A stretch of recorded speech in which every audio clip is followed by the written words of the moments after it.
Unit 5 communication technologies में अब हम देख रहे हैं चैप्टर नंबर 3 जो है नेटवर्क प्रोटोकॉल्स। बहुत इंपॉर्टेंट चैप्टर है ये, क्योंकि जितने भी नेटवर्क पे काम होते हैं उसके पीछे कोई ना कोई प्रोटोकॉल, रूल्स या गाइडलाइंस होती है। तो इस चैप्टर में हम देखेंगे नेटवर्क प्रोटोकॉल्स, यानी कि टीसीपी आईपी, एफटीपी, एचटीटीपी और पीपीपी, सबके फुल फॉर्म देखेंगे।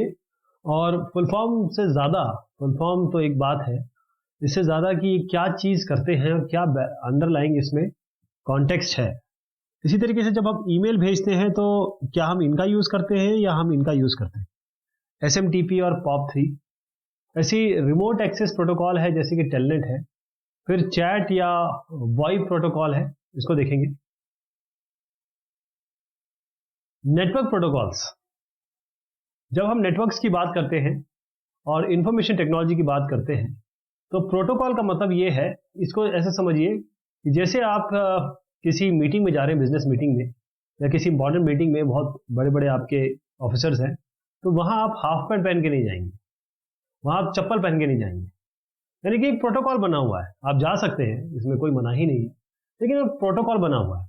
अगर आप किसी डिस्को में जा रहे हैं तो अगर आप कोट टाई पहन के वहाँ डांस कर रहे हैं तो वो वहाँ का प्रोटोकॉल नहीं है, अनसेट रूल है। तो प्रोटोकॉल का मतलब ये है, होता है वो रूल्स जो दो या दो से अधिक मशीन जब नेटवर्क पे आपस में बातचीत करती है या करना चाहती हैं तो उनको फॉलो करना पड़ेगा। मतलब ये है कि ये स्टैंडर्ड्स हैं जो इन कंप्यूटर्स को, नोड्स को या कंप्यूटिंग डिवाइसेस को आपस में बात करने के लिए आपको अलाउ करेंगे, फैसिलिटेट करेंगे कम्युनिकेट करने के लिए। एक प्रोटोकॉल बताता है कि कैसे कंप्यूटर आइडेंटिफाई होने वाला है, एक दूसरे को कैसे आइडेंटिफाई करेगा और डेटा कैसे जाएगा, कैसे ट्रांजिट होगा उसका, कैसे वो पहुंचेगा डेस्टिनेशन पे, और जब डेस्टिनेशन पे पहुंच जाएगा फिर उसका क्या होगा। तो हर बार कोई ना कोई प्रोटोकॉल हमारे पास होता है, कोई ना कोई जो टास्क हो रहा हो उसका होता है उसके लिए। तो ये हो सकता है कि आप डेटा ट्रांसफरिंग के लिए हो, या केवल आपको एक प्रिंट आउट लेना हो नेटवर्क प्रिंटर से, या केवल एक सेंट्रल डेटाबेस से डेटा एक्सेस करना हो, क्वेरी करनी हो। सबके लिए प्रोटोकॉल बने हुए हैं। बहुत सारे हमारे पास एजेंसीज हैं जो ये बनाते हैं, IEEE है, ऐसे ISO है। हर एक नेटवर्क प्रोटोकॉल अलग अलग होता है। ये ऐसे नहीं कि एक प्रोटोकॉल दूसरे प्रोटोकॉल से मैच नहीं करता, लेकिन सबके लिए अलग अलग प्रोटोकॉल है। और कुछ इसमें फिजिकल, इलेक्ट्रिकल, ये सारी चीज़ें इसमें दी गई होती है। ये बहुत कॉमन तरीका है कैसे हम फिजिकल नेटवर्क में अलग अलग मल्टीपल प्रोटोकॉल एक साथ काम कर रहे हैं, यानी कि पीसफुली, ये प्रोटोकॉल एक है, ये प्रोटोकॉल एक है, कैसे काम कर रहे हैं। और जो बिल्डर है, जो नेटवर्क के एडमिनिस्ट्रेटर हैं या बनाने वाले हैं, वो किस तरीके से हार्डवेयर में पहले तो जो बनाएगा वो प्रोटोकॉल का ध्यान रखेगा और जो यूज करेगा वो प्रोटोकॉल का ध्यान रखेगा। इसी को हम कहते हैं प्रोटोकॉल इंडिपेंडेंस। Protocol independence.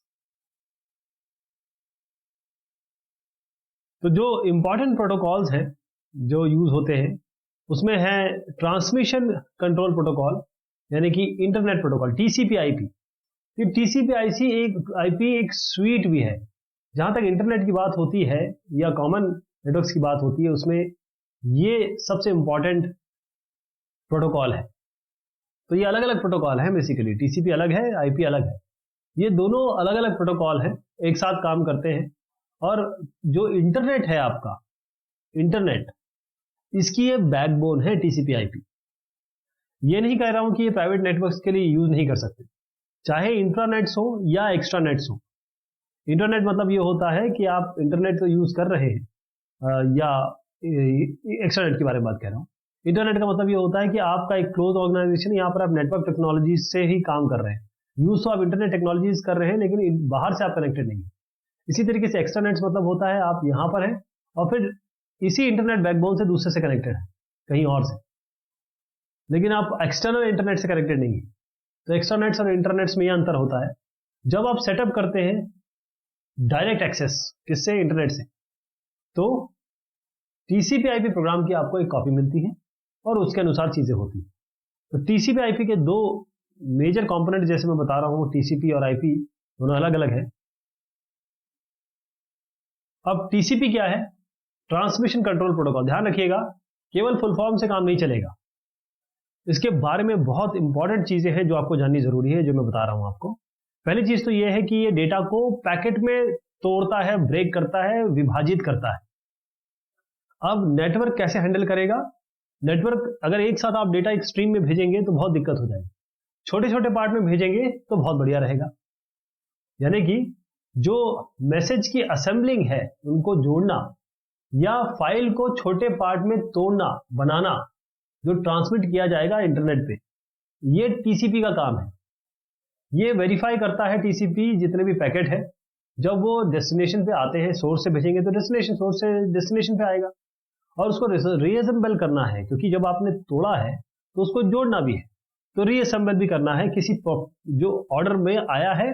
अब हो सकता है कि 1 2 3 पैकेट नंबर 3 पहले आ गया, 2 बाद में आया, एक उसके बाद आया, तो ये सब चीजें कैसे डील होगी ये टीसीपी दिखाता है, बताता है।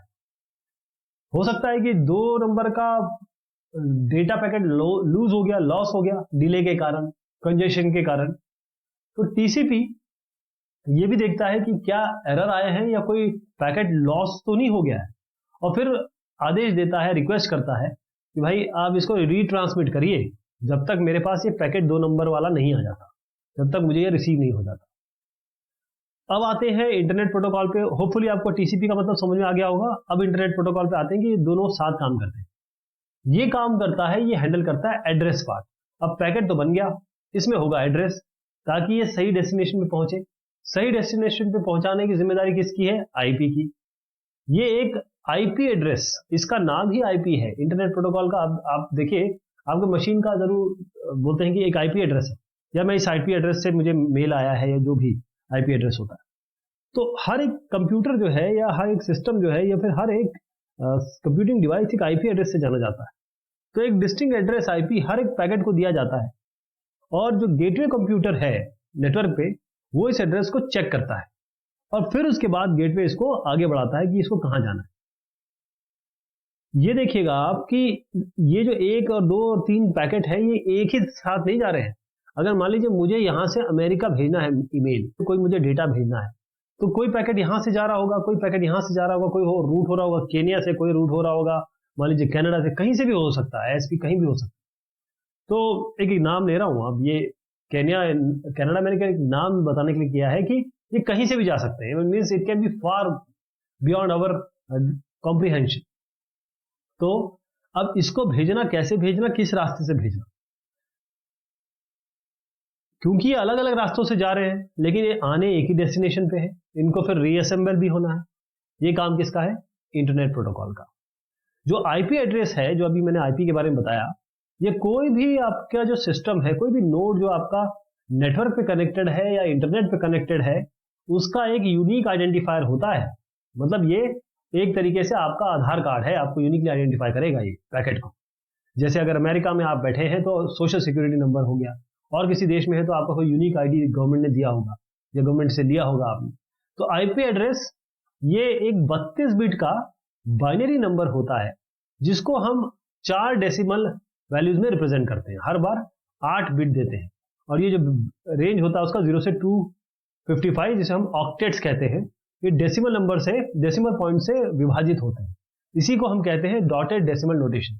जैसे मान लीजिए मेरा आईपी है 193.162.0.13, ठीक। 193, देखिए सारे के सारे जो डॉट के इधर उधर है वो 255 से कम है या 0 से बड़े हैं, 0 और 255 के बीच में है। ऐसे ये जो आईपी है ये यूनिक होता है किसी भी एक सिस्टम के लिए।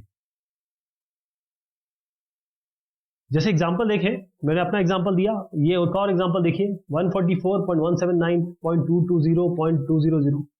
तो इंटरनेट अथॉरिटीज यानी कि अलग अलग ऑर्गेनाइजेशन है या इंटरनेट अथॉरिटीज असाइन करती है, जो अब ये बहुत एक बड़ा एक साइंस हो गया। मतलब बैकग्राउंड में अगर आप देखेंगे आईपी नंबर कैसे दिए जाते हैं, क्योंकि इसका भी मतलब है। अगर इसके सामने 140 है तो इसका कुछ मतलब है, इसके बाद 179 है तो हर एक जो आईपी है, जैसे जिसे मैं कहूँगा IPv4, IPv6, तो ये जो बनाए गए हैं इसमें प्रॉपर तरीका है कि एक ऑर्गेनाइजेशन के अंदर और भी सब नेटवर्क हो सकते हैं, उनके अंदर और भी सब नेटवर्क हो सकते हैं। तो सबको आप अपने देखिए, आपके पास एक स्विच लगा है, स्विच में आप क्या आईपी देते हैं, और दूसरा स्विच से दूसरा अगर लैन कनेक्टेड है, कोई और लैन है, उसमें अलग आईपी होता है।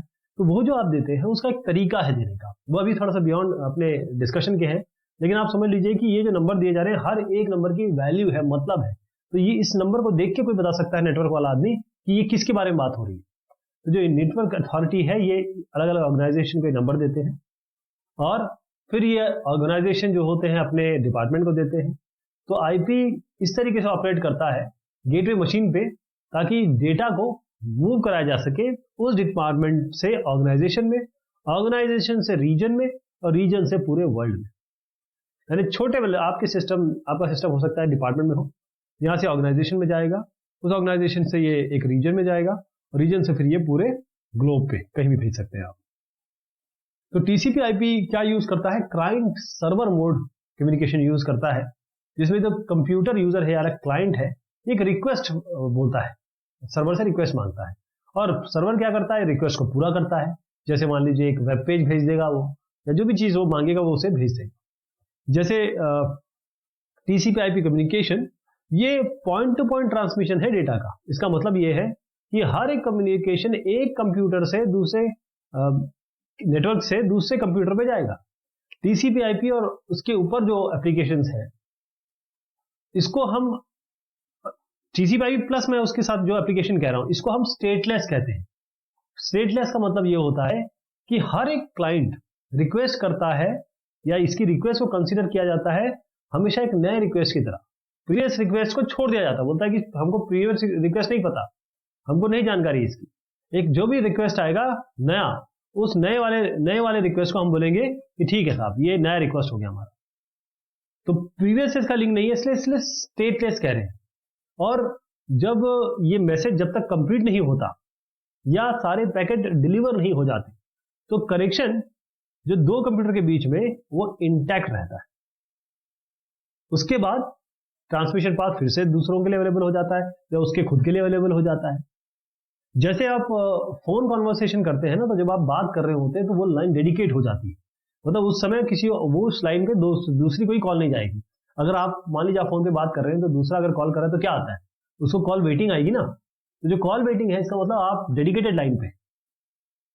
ओके, तो अब इसके लिए मतलब यह है कि कोई डेडिकेटेड कनेक्शन नहीं चाहिए। ऑर्डिनरी फोन की तरह जैसे आप बात करते हैं, वहां डेडिकेटेड लाइन चाहिए। यहां पर आपको टीसीपी आईपी की बात खूबसूरती यही है कि इसको कोई डेडिकेटेड कनेक्शन ही नहीं चाहिए। इसका मतलब नेटवर्क पाथ बिल्कुल फ्री रहता है सबके यूज के लिए। फाइल ट्रांसफर प्रोटोकॉल एफटीपी, ये बहुत पुराना और बहुत सिंपल प्रोटोकॉल है, जिसका जो मेन एम था वो था कि आप फाइल को ट्रांसफर करिए। कोई भी टाइप की फाइल हो सकती है, टेक्स्ट फाइल यानी कि ASCII फाइल हो सकती है, या बाइनरी डेटा फाइल हो सकती है। एक सिस्टम से दूसरे सिस्टम में जाना है इंटरनेट पे। तो एफटीपी ये एक एप्लीकेशन प्रोटोकॉल है जो इंटरनेट के टीसीपी/आईपी प्रोटोकॉल का ही उपयोग करता है। तो एफटीपी फिर से क्लाइंट सर्वर प्रिंसिपल पे बेस्ड है। आप जैसे ही एफटीपी कमांड देते हैं किसी रिमोट एड्रेस पे, मतलब कोई रिमोट एड्रेस जहां से आपको चाहिए, तो फाइल का ट्रांसफर शुरू हो जाता है। यदि कोई एफटीपी इंटरफेस किसी भी एफटीपी इंटरफेस पे, तो क्लाइंट आइडेंटिफाई करता है, पता करता है एफटीपी सर्वर को, या तो उसके आईपी एड्रेस से, जैसे मैंने बताया कि आईपी एड्रेस जो होता है यूनिक होता है, जैसे ये नंबर हो गया, ये आईपी एड्रेस हो गया, ये आईपी हो गया ना, ये डेसिमल डॉटेड नोटेशन में दिया हुआ है, या फिर उसका होस्ट नेम ही पता हो आपका, ftp.about.com, ये एग्जाम्पल दे रहा हूं। तो या तो आपको आईपी पता हो या आपको होस्ट नेम पता हो। तो एफटीपी इंटरफेस में आप जैसे ही जाएंगे आपको ये दोनों चीज देंगे, तो बड़ा एफिशिएंट यूज है इसका, मीन्स है, ताकि आप भेज सके, रिसीव कर सके फाइल को रिमोट होस्ट से। तो एफटीपी क्या करता है, ये कनेक्शन बनाता, दो कनेक्शन बनते हैं इसके बीच में, मतलब जो होस्ट है उसके बीच में दो कनेक्शन बनते हैं। एक कनेक्शन होता है जो उपयोग होता है डेटा ट्रांसफर के लिए, और दूसरा होता है कंट्रोल इंफॉर्मेशन के लिए, यानी कि दो कनेक्शन बनाता है, एक होता है डेटा ट्रांसफर के लिए, एक होता है कंट्रोल इंफॉर्मेशन के लिए। तो जो कंट्रोल कनेक्शन है वो कनेक्टेड रहता है पूरे जो एफटीपी का सेशन चलेगा, लेकिन जो डेटा कनेक्शन है ये ओपन होगा और क्लोज होगा हर एक फाइल ट्रांसफर पे। अगर आप यूजर हैं तो आप एफटीपी यूज कर सकते हैं, बड़ा सिंपल कमांड है। अगर आप चाहे विंडोज हो या आपके पास फाइलज़िला हो, इस तरीके से बहुत सारी चीजें हैं। कोई आपको कमर्शियल एक्सटर्नल चीज भी नहीं चाहिए, आप वहीं पे अपने ऑपरेटिंग सिस्टम से ही उपयोग कर सकते हैं जो भी आपको ग्राफिकल यूजर इंटरफेस मिलता है। आप डाउनलोड कर सकते हैं प्रोग्राम को केवल एफटीपी रिक्वेस्ट दे के अपने ब्राउजर पे। आप जब लॉग करेंगे किसी एफटीपी सर्वर पे तो आप डिलीट कर सकते हैं, उसका नया नाम दे सकते हैं, उसको मूव कर सकते हैं या कॉपी भी कर सकते हैं फाइल को सर्वर पे। लेकिन जो पब्लिकली अवेलेबल फाइल्स है वो थोड़ा सा they are easily access using anonymous FTP. तो इस केस में आपको फॉर्मली साइन इन नहीं करना पड़ता ताकि आप फाइल ट्रांसफर कर सके। बस आपको अपना ईमेल एड्रेस दीजिए और आपका फाइल ट्रांसफर शुरू। लेकिन अगर आप कोई प्राइवेट एफटीपी सर्वर के बारे में बात कर रहे हैं तो आपको साइन इन भी करना पड़ेगा, अपने ऑथराइजेशन दिखाना पड़ेगा, यानी कि नेम पासवर्ड आपको कभी भी एक्सचेंज करना है, डेटा को फाइल ट्रांसफर करना है या भेजना है या लेना है, इसके लिए आपको अपने प्रॉपर क्रेडेंशियल्स देने पड़ेंगे। जो बेसिक एफटीपी सपोर्ट है इसका मतलब ये है कि टीसीपी आईपी के साथ कुछ प्रोग्राम्स होते हैं, जैसे मैंने अभी आपका नाम लिया फाइलज़िला, इस तरीके की चीजें होती हैं, मतलब कोई एप्लीकेशन प्रोग्राम होगा इसके साथ। जो भी एफटीपी क्लाइंट प्रोग्राम है ग्राफिकल यूजर इंटरफेस के साथ, उसको आप डाउनलोड कर लें। जैसे मैं फिर से बताता हूँ, फाइलज़िला है और भी बहुत सारे हैं, इसको डाउनलोड कर लीजिए और उसका यूज करना शुरू कर दीजिए।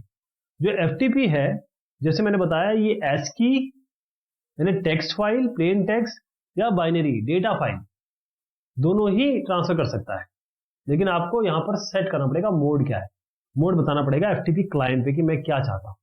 अगर आप ट्रांसफर करना चाहेंगे बाइनरी फाइल को, जैसे आपका बाइनरी होता है कोई भी प्रोग्राम हो, म्यूजिक फाइल हो, वो टेक्स्ट मोड में, तो जो ट्रांसफर फाइल है वो आपकी अनयूजेबल हो जाएगी।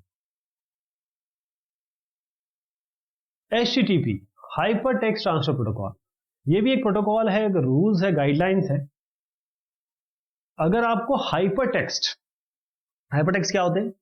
अगर आप किसी भी ऐसे टेक्स्ट की बात करें जो आपको लिंक दे रहे हैं, हाइपर लिंक दे रहे हैं, या जो आपके वेब पेज पे यूज हो रहे हैं, तो text, graphic, image, sound, video, ये अगर आप प्रोटोकॉल HTTP यूज कर रहे हैं, इन हाइपर टेक्स्ट को ट्रांसफर करने के लिए दो कंप्यूटर के बीच में, और ये पर्टिकुलरली आप देखिए www वर्ल्ड वाइड वेब, आप देखिएगा जब भी आप वेबसाइट अपने लिखते हैं तो उसमें आएगा HTTP जैसे स्लैश करके www आता है। ये जो चीज है ना, यही इससे रिलेट हो रही है। HTTP मतलब www मतलब HTTP, यानी www क्या प्रोटोकॉल यूज करता है? HTTP। ये भी TCP/IP बेस्ड कम्युनिकेशन प्रोटोकॉल ही है, और ये भी स्टैंडर्ड देता है। किसके लिए स्टैंडर्ड बनाए गए हैं? ये वेब ब्राउजर के लिए और सर्वर के लिए, ताकि वो आपस में बात कर सके, कम्युनिकेट कर सके। तो हाइपर टेक्स्ट एक ऐसा टेक्स्ट होता है जो स्पेशली कोडेड है, जिसमें जो कोडिंग लैंग्वेज है मेनली HTML है, हाइपर टेक्स्ट मार्कअप लैंग्वेज। और बेसिकली इसमें होता क्या, जैसे मैंने आपको बताया, ये लिंक्स है, हाइपर लिंक्स है, यानी कि ये लिंक हर एक लिंक कहीं ना कहीं आपको ले जाता है, किसी न किसी ने सर्वर पे ले जाता है, कहीं ना कहीं उसका डेटा रखा होता है। इसका मतलब ये कैसे HTML क्या करता है, कैसे पेज फॉर्मेट होंगे, कैसे डिस्प्ले होंगे, ये HTML का काम है। और उसके बाद उसको लाने ले जाने का काम www पे HTTP का काम है। तो ये हाइपरलिंक, ये चाहे टेक्स्ट हो, ग्राफिक हो, इमेज, साउंड, वीडियो, ये सारे के सारे आपको हाइपरलिंक्स के फॉर्म में हो सकते हैं। और ये यूज होते हैं लिंक करने के लिए यूजर को किसी और फाइल से। तो HTTP ही बताता है कैसे मैसेज को फॉर्मेट किया गया है, या फॉर्मेट इसका HTTP ही डिसाइड करता है। और कैसे ट्रांसमिट होंगे, क्या वेब सर्वर क्या एक्शन लेने वाला है, क्या ब्राउजर करेगा जब भी कोई कमांड आएंगे। जैसे अगर इसको मैं अगर एग्जांपल के तौर पे समझाऊं, जैसे ही आप URL यूनिफॉर्म रिसोर्स लोकेटर आपका URL डालते हैं, जैसे HTTP या छोड़िए HTTP, आप www.google.com ही डालते हैं अपने ब्राउजर पे, तो करता क्या है वो जो आप ब्राउजर कि ब्राउजर के एड्रेस बार में जब ये लिखते हैं तो क्या होता है। ये एक HTTP कमांड है, ये HTTP कमांड ही तो है, और ये बताता है वेब ब्राउजर को कि देखिए साहब google.com, इसके पीछे DNS होगा, वो उसका IP में कन्वर्ट करेगा या नंबर में चेंज करेगा, वो उस वेब सर्वर पे जाएगा क्योंकि वो IP वेब सर्वर से रिलेटेड होगा। उस वेब सर्वर से ये चीज आएगी कि भाई हम आपसे कुछ मांग रहे हैं, हम आपको से कुछ डेटा चाहते हैं, वो फेच होगा, ट्रांसमिट कर दिया जाएगा जो भी वेब पेज मांगा गया है। वेब पेज कौन सा मांगा आपने, वो URL में जो दिया हो। जो HTTP क्लाइंट सर्वर प्रिंसिपल पे ही है, यानी कि कम्युनिकेशन जो होस्ट और क्लाइंट ये किसके बीच में होता है, एक रिक्वेस्ट करता है, एक रिक्वेस्ट का रिस्पॉन्स देता है, यानी उसकी जो इच्छाएं हैं, मनोकामनाएं हैं, पूरी करता है। तो कनेक्शन ये दो कंप्यूटर के बीच में इस्टेब्लिश होता है। इसमें एक आपका क्लाइंट होगा, और मोस्टली क्लाइंट क्या होता है, ब्राउजर। आपके जितने भी ब्राउजर है, चाहे आप क्रोम लें, चाहे इंटरनेट एक्सप्लोरर लें, चाहे फायरफॉक्स लें, ये सारे क्लाइंट का काम करते हैं। और फिर ये एक रिक्वेस्ट इनिशिएट होती है, इसी रिक्वेस्ट से सर्वर रिस्पॉन्ड करता है। सर्वर क्या होगा, या तो वेब सर्वर होगा या एप्लीकेशन सर्वर होगा। जो HTTP है आइडेंटिफाई करता है, पता करता है रिसोर्स को, कि जी क्लाइंट में www.google.com मांगा है तो मुझे कहाँ जाना है, किस जगह पे जाना है, और जब मैं चला जाऊंगा तो सर्वर को बोलूंगा कि देखिए साहब ये चीज मांगी गई है, कृपया मुझे दें, मुझे पहुंचाना है। HTTP बोलता है कि HTTP ही जाता है, वो बोलता है मैं जरा लेके आऊंगा। जब यूजर किसी हाइपर टेक्स्ट लिंक को क्लिक करता है, किसी भी हाइपर टेक्स्ट को क्लिक करता है, तो जो क्लाइंट प्रोग्राम है उस कंप्यूटर पे, चाहे आप उसको ब्राउजर कहें चाहे और कोई UI कहें, वो HTTP यूज करता है ताकि वो कांटेक्ट कर सके सर्वर को। कौन सर्वर तक कैसे पहुंचोगे आप, उसके लिए HTTP है। ये रिसोर्स को आइडेंटिफाई करता है और सर्वर को बोलता है कि देखिए साहब ये मैं आपके पास इंफॉर्मेशन लेके आया हूँ, ये जो क्लाइंट है इसको ये सब चाहिए, जरा आप मुझे दे दीजिए। तो सर्वर एक्सेप्ट करता है इस रिक्वेस्ट को, और फिर वो HTTP को यूज करके, इसी HTTP को यूज करके बोलता है कि देखिए साहब आपने मांगा था, ये लीजिए, आप दे दीजिए अपने क्लाइंट को। ध्यान रखिएगा HTTP को डिजाइन किया गया था पूरी तरीके से वेब के लिए जब शुरुआत हुई थी, लेकिन आप इसको कहीं भी यूज कर सकते हैं। आपका एक लोकल इंट्रानेट है, आप इसमें यूज करिए, जरूरत नहीं है आप वेब टेक्नोलॉजी सारी यूज कर सकते हैं, HTTP यूज कर सकते हैं, इंटरनेट से कनेक्ट मत रहिए। HTTP के 3 बहुत इंपॉर्टेंट फीचर है। पहली चीज तो ये है कनेक्शन लेस, बहुत इंपॉर्टेंट चीज है ये कनेक्शन, यानी एक बार रिक्वेस्ट कर दिया गया तो क्लाइंट डिस्कनेक्ट हो जाएगा सर्वर से, और फिर वेट करेगा कि देखिए हमने आपको कुछ कह दिया, देखिए साहब ये मेरे लिए ना चाय बना दीजिए। अब चाय बनाने का मतलब ये नहीं कि वहां खड़े हो गए और चाय देख रहे हैं कि बन रही है कि नहीं बन रही है, अरे चीनी नहीं डाला आपने चाय बनाने के लिए बोल दिया, अब वेट करिए कि चाय बस बन के आपके सामने आ जाएगी। तो प्रोसेस करना है इस रिक्वेस्ट को, तो सर्वर अब एस्टैब्लिश करेगा कनेक्शन क्लाइंट से, यानी कि चाय बन गई तो साहब वो लेके आएंगे और बोलेंगे साहब ये आपकी चाय तैयार हो गई है, पी लीजिए। यानी एक बार आपने चाय के लिए बोल दिया, बस फिर तो आप चाय का वेट करिए। दूसरा यह है कि HTTP मीडिया इंडिपेंडेंट है। मीडिया इंडिपेंडेंट का मतलब क्या होता है, कोई भी डेटा, टेक्स्ट हो, इमेज हो, साउंड हो, वीडियो हो, वो आप HTTP भेज सकते हैं, जब तक क्लाइंट और सर्वर दोनों इसको हैंडल कर सकते हैं। आपने किसी से कहा कि आप पिज्जा बना दीजिए, वो पिज्जा बनाना नहीं जानता, वो बस रोटी के ऊपर सब्जी लगाना जानता है, तो काम नहीं चल पाएगा। HTTP का मतलब ये है कि क्लाइंट और सर्वर दोनों को पता होना चाहिए कि ये जो कंटेंट, अगर आपने कुछ ऐसा कंटेंट मांग लिया या ऐसा कंटेंट जो सर्वर हैंडल करना नहीं जानता, तो वो नहीं आए। अब एक कनेक्शन लेस हो गया, एक मीडिया इंडिपेंडेंट हो गया। तीसरी बात समझ लीजिए, बहुत इंपॉर्टेंट है ये, वो है स्टेटलेस। स्टेटलेस का मतलब क्या होता है, केवल सर्वर और क्लाइंट तभी बात करेंगे जब रिक्वेस्ट होगी, उसके बाद वो डिस्कनेक्ट हो जाएंगे। ना तो क्लाइंट ना ही ब्राउजर वो इंफॉर्मेशन रिटेन करेगा, और जो डिफरेंट यूजर रिक्वेस्ट है, जो भी अलग एक रिक्वेस्ट हो गई उसके बाद दूसरी रिक्वेस्ट हो गई, ना तो क्लाइंट यानी कि जो ब्राउजर है ना ही सर्वर ये कोई इंफॉर्मेशन रिटेन करेगा। हर बार अलग काम होगा और हर बार अलग चीजें चलेगी। तो इसका मतलब ये है कि एक बार स्टेटलेस, कोई ऐसा नहीं हो रहा है कि कोई सेशन स्थापित हो जा रहा है। बिल्कुल P2P या पॉइंट टू पॉइंट प्रोटोकॉल, ये क्या है? जब आप दो कंप्यूटर में कम्युनिकेट कराना चाहते हैं सीरियल इंटरफेस का यूज करके, मोस्टली जैसे आपका एक पर्सनल कंप्यूटर है पीसी, ये फोन लाइन से आप सर्वर से कनेक्ट है, जैसे आपका आईएसपी है वो आपको एक पीपीपी कनेक्शन देगा, पॉइंट टू पॉइंट कनेक्शन देगा, ताकि आप आईएसपी के सर्वर से कनेक्ट हो सके, और जो आप रिक्वेस्ट देंगे वो पीपीपी कनेक्शन से पूरी होगी, फिर वो ये आईएसपी सर्वर फिर वो भेजेगा इंटरनेट को, और उसके बाद जो भी इंटरनेट उसको रिस्पॉन्स देगा वो आपको भेज देगा। ये इसलिए डिजाइन किया गया था, बेसिकली इसलिए डिजाइन किया गया था ताकि कम्युनिकेशन हो सके दो सिस्टम के बीच में टेलीफोन लाइन का यूज करके। क्यों? क्योंकि ये सपोर्ट करता है ट्रांसमिशन नेटवर्क प्रोटोकॉल का serial point two point link पे, इसलिए पीपीपी आया। तो पीपीपी इसको एक टीसीपी स्वीट का ही एक मेंबर है, ये मेंबर माना जाता है टीसीपी स्वीट ऑफ प्रोटोकॉल्स का। करता क्या है ये इनकैप्सुलेट करता है, एक कैप्सूल में पैकेज करता है आपके टीसीपी/आईपी पैकेट को, किसमें? पीपीपी फ्रेम्स में। फिर ये आगे बढ़ाता है उसको सर्वर पे सीरियल ट्रांसमिशन लेके, जैसे टेलीफोन लाइन हो गया, आईएसडी हो गया। फिर पीपीपी ये भी डिफाइन करता है कि फ्रेम का फॉर्मेट क्या होगा जो एक्सचेंज होगा डिवाइसेस के बीच में, चाहे एक हो या एक से ज्यादा मल्टीपल लिंक हो, और ये भी देखेगा कि जो दो डिवाइसेस के बीच में कम्युनिकेशन हो रहा है उसकी ऑथेंटिसिटी क्या है। इसका मतलब यह है कि ये भी सपोर्ट करता है कि एक्टिवेशन स्कीम क्या है, जैसे पीएपी हो गया, पासवर्ड ऑथेंटिकेशन प्रोटोकॉल, या challenge handshake authentication protocol, C CHAP कहते हैं उसको, CHAP। Email protocols. Email protocols क्या होते हैं? शुरुआत करते हैं सिंपल मेल ट्रांसफर प्रोटोकॉल से। SMTP नाम ही बता रहा है ये बहुत सिंपल है, मेल ट्रांसफर का काम करता है, और एक प्रोटोकॉल है या सेट ऑफ रूल्स या गाइडलाइंस है। तो SMTP ये ईमेल इंटरनेट पे इसके ट्रांसमिशन से संबंधित है। जितने भी ईमेल सॉफ्टवेयर आप देख रहे हैं उसमें मोस्टली इस तरीके से डिजाइन है कि वो इस SMTP को यूज करेंगे कम्युनिकेशन पर्पस के लिए, जब वो ईमेल को सेंड करेंगे। और ये SMTP केवल काम करता है आउटगोइंग मैसेज के लिए, ओनली आउटगोइंग मैसेज के लिए। यानी कि जब आप ईमेल सेंड करते हैं तो जो एड्रेस है ISP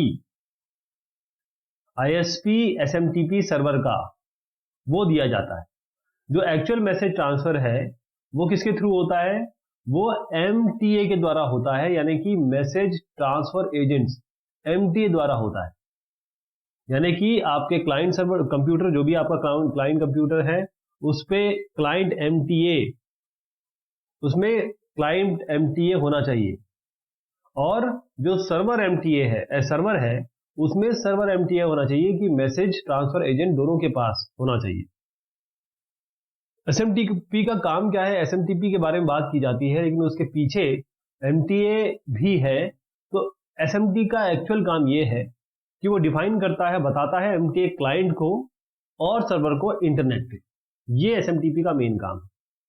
बहुत रिलायबल और इजीली सेटअप हो जाता है SMTP। तो मैसेजेस या तो रेसिपिएंट को पहुंचते हैं, या अगर कोई एरर है तो ये बताया जाता है क्यों पॉसिबल नहीं है। अगर आप एक ईमेल करते हैं और अगर ईमेल आप गलत टाइप कर देते हैं तो उसके बाद आपको मैसेज भी आता है, एक ईमेल दोबारा आता है कि ये प्रॉब्लम रही, ये message this IP can not be reached, ऐसे करके नंबर आता है बाकायदा कि tried many times but was not able to send, ऐसा करके मैसेज आता है। जो एक और पर्पस है SMTP का, जो उसके पीछे अंडरलाइंग तर्क है, वो ये है कि वो जो कम्युनिकेशन है ईमेल मैसेजेस का सर्वर के बीच में, उसको सिंप्लीफाई करता है, इजी बनाता है, और जो सर्वर है वो मैसेज को अलग अलग कैटेगरी में बांटता है। It allows the server to break up different parts of a message, यानी सर्वर अलग अलग पार्ट में बांटता है कैटेगरीज में, ताकि उसको अच्छे से समझ पाए कि देखिए साहब ये हेडर है, ये टू है, ये CC है, ये BCC है, ये इसके पीछे डेस्टिनेशन एड्रेस है। तो ईमेल, कोई भी ईमेल मैसेज में एक सेंडर होगा, रिसिपिएंट होंगे, या मल्टीपल रिसिपिएंट होंगे, मैसेज बॉडी होगी जो आप जहां पर टेक्स्ट एरिया में कंटेंट लिखते हैं, और एक टाइटल की हेडिंग होती है। तो जैसे ही आपका मैसेज बाहर के लिए निकलता है, जैसे ही बाहर के लिए निकलता है, इंटरनेट पे जाता है, तो जितना भी कुछ चीजें हैं इसमें, उसको पहले everything is turn into strings of text, यानी आपको टेक्स्ट और वो ऐसे अलग अलग स्ट्रिंग्स बनेंगे, एक स्ट्रिंग, दो स्ट्रिंग, तीन स्ट्रिंग, चार स्ट्रिंग, ऐसे स्ट्रिंग बनेंगी। और जो टेक्स्ट है, जो स्ट्रिंग ऑफ टेक्स्ट है, वो सेपरेट होंगे कोड वर्ड्स के द्वारा या नंबर्स के द्वारा। इसका मतलब यह है कि हर एक स्ट्रिंग का जो पर्पस है ईमेल के सेक्शन में, वो पता चलता है कि ये हेडर है, ये आपका रेसिपिएंट है, ये आपका मैसेज बॉडी है। तो एसएमटीपी ये कोड देता है, एसएमटीपी ये कोड देता है, और जो ईमेल सर्वर सॉफ्टवेयर है वो इस कोड को पढ़ता है, समझता है, इंटरप्रेट करता है। और जो एक और काम है एसएमटीपी का, ये कम्युनिकेशन रूल्स सर्वर के बीच में स्थापित करता है। यानी कि हर एक सर्वर उसका कैसे वो अपने आप को आइडेंटिफाई कराएगा, मतलब इतने इंटरनेट पे अपने आप को कैसे मेल के लिए कैसे आइडेंटिफाई करवाएगा, फिर कौन सा मोड कम्युनिकेशन के लिए वो फॉलो करेगा, अगर कोई एरर है उसको कैसे चेक किया जाएगा, और अगर एरर होता है तो उसको कैसे हैंडल किया जाएगा, ये भी एसएमटीपी का काम है। तो अगर एसएमपी ट्रांजैक्शन हो रहा है, यानी कि मेल का आदान प्रदान हो रहा है, भेजा जा रहा है, तो सर्वर पहले आइडेंटिफाई करेगा अपने आप को, बताएगा कि कौन सा ऑपरेशन वो करेगा।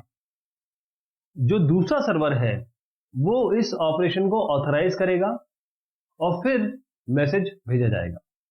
अगर रेसिपिएंट एड्रेस गलत दे दिया आपने, या रॉन्ग है, या कोई और दिक्कत आती है, तो रिसीविंग सर्वर वो कोई ना कोई आपको एरर मैसेज से रिप्लाई करेगा। एसएमटीपी का जो एक बहुत बड़ा डिसएडवांटेज भी है कि आप बहुत आसानी से इसमें मैसेज सेंड कर सकते हैं फेक सेंडर बन के। ये खास तौर पे जो वायरस है, जो ईमेल बेस्ड वायरस है, उसके एसएमटीपी के द्वारा उसको स्प्रेड किया जा सकता है, जा रहा है, और जिसको रोकने की बहुत कोशिश की जा रही है। आपके पास मैसेज आ सकता है कि हाँ ये तो मेरे दोस्त से आ रहा है, जबकि कोई मिडिल मैन या कोई फेक आपको भेज रहा हो। तो इसका अटेम्प्ट तो हो रहा है, लेकिन अभी भी इसमें दिक्कतें तो आती हैं।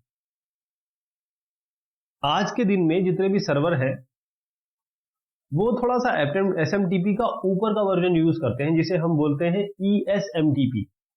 एसएमटीपी तो है ये, इसके साथ एक्सटेंडेड है, extended simple mail transfer protocol. तो इसके थ्रू क्या करते हैं, हम केवल टेक्स्ट जो मैंने बताया था, स्ट्रिंग ऑफ टेक्स्ट ही नहीं, साथ में आप मल्टीमीडिया भी ट्रांसफर कर रहे हैं। यानी अगर आप पिक्चर या म्यूजिक सेंड कर रहे हैं ईमेल में, तो ईएसटीपी कम्युनिकेशन कोड जो है वो यूज होते हैं ताकि हम आइडेंटिफाई कर सके कि कौन सा डेटा आया है। माइम आपने सुना होगा, ये multipurpose internet mail extension MIME, ये एक साथ का प्रोटोकॉल है या सप्लीमेंट्री प्रोटोकॉल है। इससे आप ASCII डेटा के अलावा, यानी कि नॉन ASCII डेटा, इसी का नाम देखिए आपका मल्टीपर्पज इंटरनेट मेल एक्सटेंशन, मतलब ASCII के अलावा भी डेटा आप भेज सकते हैं एसएमटीपी पे। ध्यान रखिएगा कि माइम कोई प्रोटोकॉल नहीं है, ये सप्लीमेंट्री है, तो एसएमटीपी को ये रिप्लेस नहीं करता है। ये केवल ये बताता है कि कौन कौन सा डेटा आप एक्स्ट्रा भेज सकते हैं, और उसको सपोर्टिंग मटेरियल है ये। POP3 post office protocol version 3। अब पोस्ट ऑफिस से समझ गए कुछ मेल की बात हो रही होगी। ये 3 मतलब थर्ड वर्जन है, और बहुत ज्यादा वाइड स्प्रेड प्रोटोकॉल है ये रिसीव करने के लिए मेल को। यानी कि एक मेल आ रही है या आपके पास ईमेल आ रही है, और वो तब तक रखता है POP3 जब तक वो पिक नहीं कर लिया जाता या उठा लिया नहीं जाता। जैसे एक बक्सा है, उसमें मेल आ रहा है, जब तक आप उठाएंगे नहीं तब तक वो रखता है। एसएमटीपी का डिसएडवांटेज ये है कि मान लीजिए आपका कंप्यूटर ऑनलाइन नहीं है, तो मेल रिसीव नहीं हो सकता। इसका मतलब यह है कि जो एसएमटीपी सर्वर है वो क्या करेगा कि ईमेल को हर होस्ट के बिहाफ पे ले लेगा, रिसीव कर लेगा। और फिर जो जितने भी होस्ट हैं, रिस्पेक्टिव होस्ट हैं, वो एचटीटीपी सर्वर के साथ इंटरेक्ट करेंगे ताकि वो मैसेज को ले सके, रिट्रीव कर सके। और कैसे ले सके? एक क्लाइंट सर्वर प्रोटोकॉल जो है POP3, पोस्ट ऑफिस प्रोटोकॉल 3। तो पोस्ट ऑफिस प्रोटोकॉल ही ये आपके मेरे लिए आसान बनाता है कि हम अपना ईमेल चेक कर सकें, और यदि हमारा ईमेल प्रोग्राम कॉन्फ़िगर प्रॉपर्ली हो इस प्रोटोकॉल के साथ। जो मेल सर्वर्स है उसके साथ ये बहुत कॉमन है, क्योंकि बहुत सिंपल है, सक्सेस रेट बहुत ज़्यादा है और एरर्स बहुत कम है। किसी भी ईमेल प्रोग्राम के साथ ये POP3 काम करता है। जब अगर आपको ईमेल प्रोग्राम के साथ इसको कॉन्फ़िगर करना पड़ेगा। जितने भी आप ईमेल प्रोग्राम देखते हैं, चाहे वो माइक्रोसॉफ्ट आउटलुक हो, इस तरीके के, ये ऑटोमेटिकली डिजाइन किए गए हैं कि ये POP3 के साथ काम कर सके। हर एक POP3 मेल सर्वर का अलग एड्रेस होता है, जो वेब होस्टिंग कंपनी इंडिविजुअल को देती है। ये एड्रेस आपको एंटर करना पड़ता है ईमेल प्रोग्राम में, ताकि आप इफेक्टिवली प्रोग्राम से कनेक्ट कर सके या प्रोग्राम कनेक्ट कर सके आपके प्रोटोकॉल के साथ। जो इंडिविजुअल रिसीव कर रहा है POP3 ईमेल, वो अपना यूजर नेम पासवर्ड डालेगा और वो आपका ईमेल आपको रिसीव हो जाएगा। रिमोट एक्सेस प्रोटोकॉल, टेलनेट ये मेन इंटरनेट प्रोटोकॉल है। अगर आप किसी रिमोट मशीन, जैसे आप यहाँ पर हैं, और कोई एक किसी ज्योग्राफिकल वाइड एरिया में बहुत दूर पे कोई आपका सिस्टम रखा हुआ है, उसमें आप रिमोटली एंटर करना चाहते हैं, यानी आप यहाँ तो अपने सिस्टम पे एंटर कर सकते हैं यूजर नेम पासवर्ड डाल के, यहाँ पर इसमें कैसे एंटर करेंगे? उसके लिए आपके पास टेलनेट है। ये टेलनेट ही अलाउ करता है आपको कि आप कनेक्ट कर सके रिमोट कंप्यूटर से, जिसको हम कहते हैं रिमोट होस्ट। और किस नेटवर्क पे? TCP/IP पे, यानी कि इंटरनेट पे। जरूरी नहीं है इंटरनेट भी हो, या लोकल आपका मतलब इंट्रानेट भी हो सकता है। तो एक बार जो टेलनेट क्लाइंट कनेक्शन एस्टैब्लिश कर देगा, मतलब इसके साथ कनेक्शन कर लेगा रिमोट होस्ट के साथ, तो एक ये जो क्लाइंट है आपका एक वर्चुअल टर्मिनल बन जाएगा। ये वर्चुअल टर्मिनल इस तरीके से बनेगा कि ये आपके रिमोट होस्ट के साथ कनेक्ट कर सकेगा, और जो भी प्रिविलेजेस इसके पास है वो आपको मिल जाएंगे, सारे आपके पास आ जाएंगे। तो जितने भी आपके मेजर ऑपरेटिंग सिस्टम्स हैं, चाहे मैक हो, विंडोज हो, यूनिक्स, लिनक्स है, टेलनेट क्लाइंट इसमें अवेलेबल होता है। अगर आप इस टेलनेट क्लाइंट को यूज करना चाहते हैं, तो आपके इनके अलग अलग कमांड्स हैं, वहां जा सकते हैं, और टेलनेट होस्ट जहां भी जो भी अलग अलग इसकी कमांड है, वहां पर आप जाके रिमोट कंप्यूटर को कनेक्ट कर सकते हैं। और बहुत सारे केसेस में आपको अकाउंट की जरूरत पड़ सकती है, लेकिन जो गेस्ट है या पब्लिक है, उसमें बगैर अकाउंट के भी आप रिमोटली जा सकते हैं। और ये टेलनेट जो प्रोग्राम डेवलपर्स है वो ज़्यादा यूज़ कर सकते हैं, या कोई आपको मान लीजिए कोई दूर पे कंप्यूटर है, उसमें जैसे आपका टीम व्यूअर है, इसमें क्या करते क्या है, आपको रिमोट एक्सेस मिल जाता है। आप दूसरे के डेस्कटॉप को लेके या सिस्टम को लेके आप या तो चीज़ें ठीक कर रहे होते हैं या उसे समझा रहे होते हैं, देखिए ऐसे ऐसे करिए।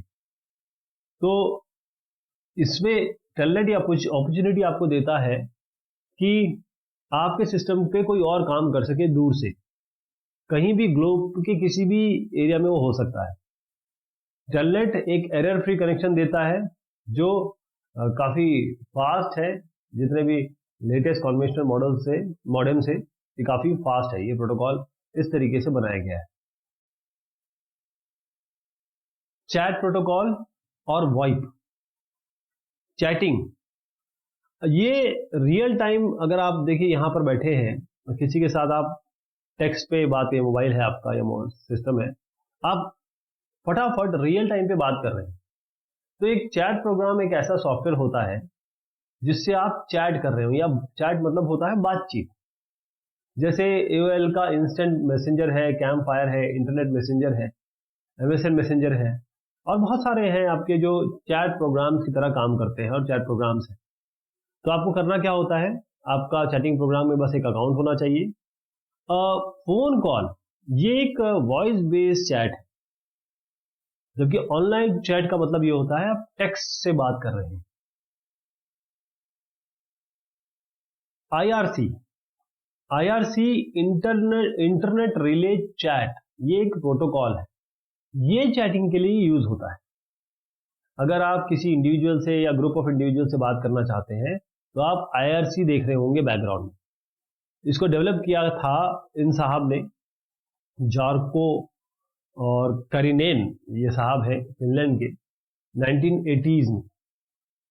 और ये क्लाइंट सर्वर मॉडल पे ही काम करता है। इसमें क्या होता है, जो क्लाइंट आईआरसी क्लाइंट है वो मैसेज को सेंड करता है और रिसीव करता है, आईआरसी सर्वर को भेजता है, आईआरसी सर्वर से मैसेज लेता है, और आईआरसी सर्वर इस मैसेज को ट्रांसपोर्ट करता है एक क्लाइंट से दूसरे क्लाइंट में। तो एक आईआरसी सर्वर एक आगे के सर्वर से कनेक्टेड होता है ताकि एक आईआरसी नेटवर्क बन जाए। और आईआरसी सर्वर ये आइडेंटिफाई करता है उनके निकनेम से, एक यूनिक निकनेम। जब भी आप यूजर डालते हैं तो अपना एक निकनेम बनाते हैं, उस निकनेम से ही आपको पता कर लेता है कि कौन साहब है। तो हर एक यूजर को एक यूनिक चैनल दिया जाता है अगर मल्टीपल डिस्कशन हो रहा हो, ग्रुप डिस्कशन हो रहा हो। वॉइप, वॉइप का मतलब होता है वॉइस ओवर इंटरनेट प्रोटोकॉल। इसमें आप वॉइस को पैकेट स्विच नेटवर्क से भेज रहे हैं। ध्यान रखिएगा, हमेशा हम देखते हैं कि जब हम टेलीफोन करते हैं तो अपना फोन उठाते हैं, बात करते हैं, टेलीफोन लाइन से आपकी बातचीत हो जाती है। ऐसे ही जब हम फोन पे बात कर रहे होते हैं एक डेडिकेटेड नेटवर्क बनता है, एक डेडिकेटेड लाइन बनती है। लेकिन ये वॉइस का मतलब ये होता है कि वॉइस आप भेज रहे हैं, बातचीत आप कर रहे हैं, लेकिन यहाँ पर आप टेलीफोन नेटवर्क ना यूज, पीएसटीएन ना यूज करके आप जो इंटरनेट का नेटवर्क है, यानी कि आप एज अ पैकेट भेज रहे हैं नेटवर्क पे। तो अगर आपके पास वॉइप सॉफ्टवेयर है तो आप फोन कॉल कर सकते हैं। कैसे? आपके पास इंटरनेट कनेक्शन होना चाहिए। तो जो पहले फोन किया जाता था बहुत पैसे लगते थे अगर आप विदेश फोन करते थे। आज अगर आपके पास व्हाट्सएप है, आपके पास फेसबुक है, आपके पास इवन और भी ऐसे सॉफ्टवेयर है जिसके साथ आप वॉइस कॉल कर सकते हैं, बल्कि वॉइस क्या वीडियो कॉल कर सकते हैं। तो वो होता कैसे है, उसमें पैकेट भेजे जा रहे हैं, यानी आप जो आईपी है उस पर बात कर रहे हैं। बहुत चीपर हो गया है आजकल और इससे आप बहुत अच्छे से बात कर सकते हैं। तो कुछ अलग अलग तरीके हैं या अलग अलग मेथड्स हैं वॉइप सर्विस के। एक है आटा, ATA, ये है एनालॉग टू एनालॉग कन्वर्टेड, ये एनालॉग टू एनालॉग है। तो आप देखें, मैं बोल रहा हूँ ATA, लेकिन ये है एनालॉग टू डिजिटल। अब अगला देखिए,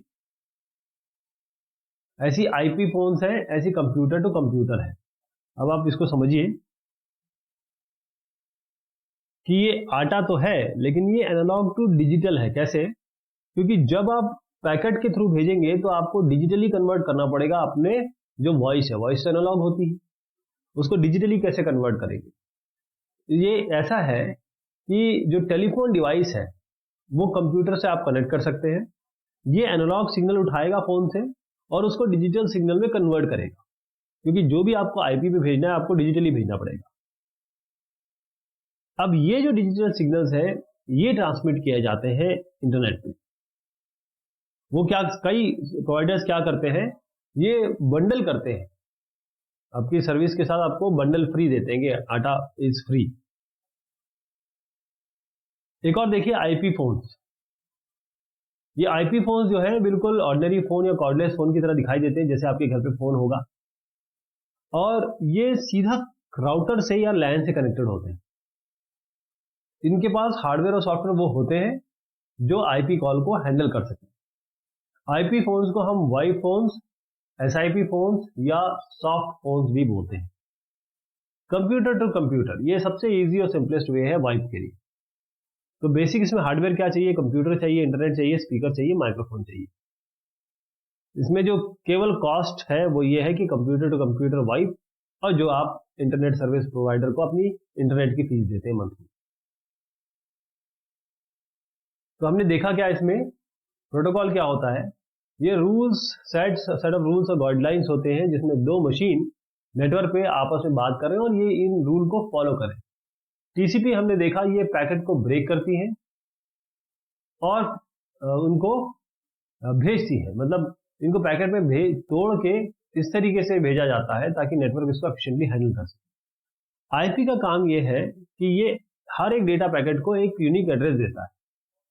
एफटीपी है ताकि आप ट्रांसफर कर सके या अपलोड या डाउनलोड कर सके उसको फाइल को। अब ये इसके लिए एफटीपी सर्वर होता है, आपके पास एफटीपी क्लाइंट हो तो आप ये काम कर सकते हैं। एचटीटीपी होता है हाइपर टेक्स्ट ट्रांसफर प्रोटोकॉल। ये ऐसा प्रोटोकॉल है जो हम यूज करते हैं हाइपर टेक्स्ट फाइल को ट्रांसफर करने के लिए या हाइपर लिंक्ड कंटेंट को वर्ल्ड वाइड वेब पे। Point two point protocol PPP, ये अगर सीरियल इंटरफेस में बातचीत होनी है तो ये इसके लिए मदद करता है। एसएमटीपी ये ट्रांसमिशन के लिए है ईमेल का इंटरनेट पे। पीओपी का मतलब ये है कि ये ईमेल को अपने पास होल्ड करके रखेगा जब तक इसको कोई पिकअप ना करे। टेलनेट है रिमोट मशीन में लॉगिन करने के लिए या कनेक्शन स्थापित करने के लिए। आईआरसी प्रोटोकॉल है चैटिंग के लिए, ये क्लाइंट सर्वर मॉडल पे बेस्ड है।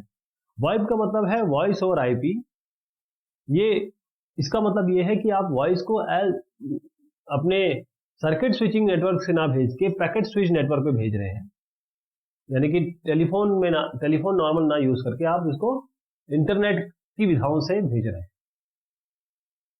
तो ये बात हुई इस चैप्टर की नेटवर्क प्रोटोकॉल्स की। बहुत शुक्रिया, बहुत मेहरबानी आप सभी की।